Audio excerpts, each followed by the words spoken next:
Hello दोस्तों, मेरा नाम सुनील रंजन है और मैं इंग्लिश टीचर हूँ।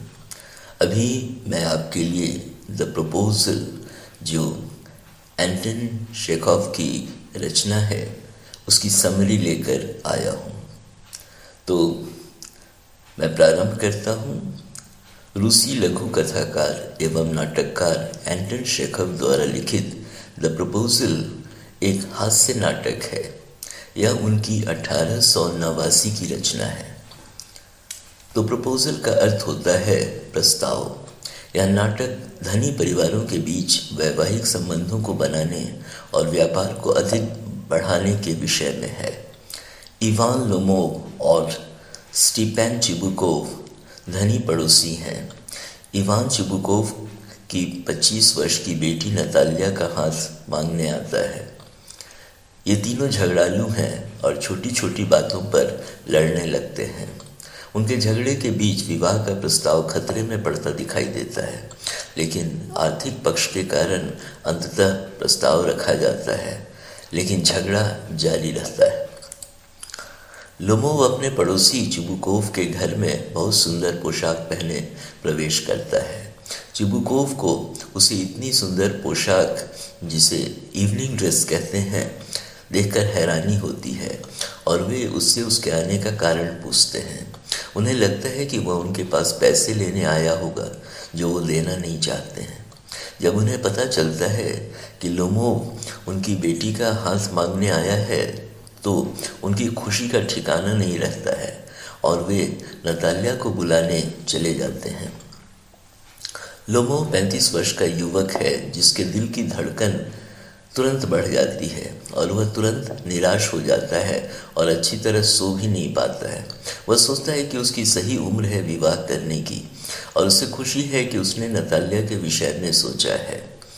उसे लगता है कि नतालिया देखने में तो साधारण है, लेकिन घर को अच्छी तरह संभाल सकती है।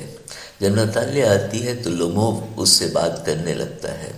वह कहता है कि वह कितना भाग्यशाली और खुश है कि उन दोनों के परिवारों के संबंध हमेशा अच्छे रहे हैं। अपनी जायदाद के विषय में बात करते करते वह ऑक्सन मेडोज जगह के विषय में कहता है, जो पहले एक विवादित जगह थी, लेकिन अब वह उसकी है। नतालिया को उसकी बातों पर विश्वास नहीं होता है, क्योंकि वह मानती है कि ऑक्सन मेडोज उसके परिवार की ज़मीन है। दोनों में बहस होने लगती है और वे बच्चों की तरह झगड़ने लगते हैं। जब इसी बीच चिबुकोव आ जाते हैं तो बहस और बढ़ जाती है। वे चीखने और चिल्लाने लगते हैं, जबकि लोमोव का दिल बहुत जोरों से धड़कने लग जाता है और उसके पांव सुन्न पड़ जाते हैं। वे लोमोव को कोसते हुए उसे घर के बाहर निकाल देते हैं। उसकी बुराई करते समय चिबुकोव बोल उठते हैं कि लोमोव नतालिया से विवाह करने का प्रस्ताव लेकर आया था। यह सुनकर नतालिया हैरान रह जाती है और वह उसे बाहर निकालने के लिए पछताने लगती है। वह अपने पिता से उसे तुरंत वापस लाने को कहती है और चिबुकोव अपने को एक युवा बेटी का पिता होने के लिए कोसने लगते हैं। जब लोमोव लौटता है तो नतालिया विषय बदलकर निशानेबाजी के विषय में बात करने लगती है। फिर उनमें अपने कुत्तों को लेकर बहस छिड़ जाती है। नतालिया को लगता है कि उसका कुत्ता स्क्वीज़र लोमोव के कुत्ते गेस से अधिक अच्छा है। उनकी बहस के बीच ही चिबुकोव आ जाते हैं और एक बार फिर स्थिति बहुत बुरी हो जाती है। उन सब की तीखी नोकझोंक के बीच ही लोमोव अपने दिल के बहुत तेजी से धड़कने के कारण गिर जाता है। उसके बाद भी नोकझोंक जारी रहती है जब अचानक नतालिया की नज़र बेहोश लोमोव पर पड़ती है। फिर वे उसके गले में पानी देते हैं, लेकिन उन्हें सफलता नहीं मिलती है। तो उन्हें लगता है कि लोमोव की मृत्यु हो चुकी है।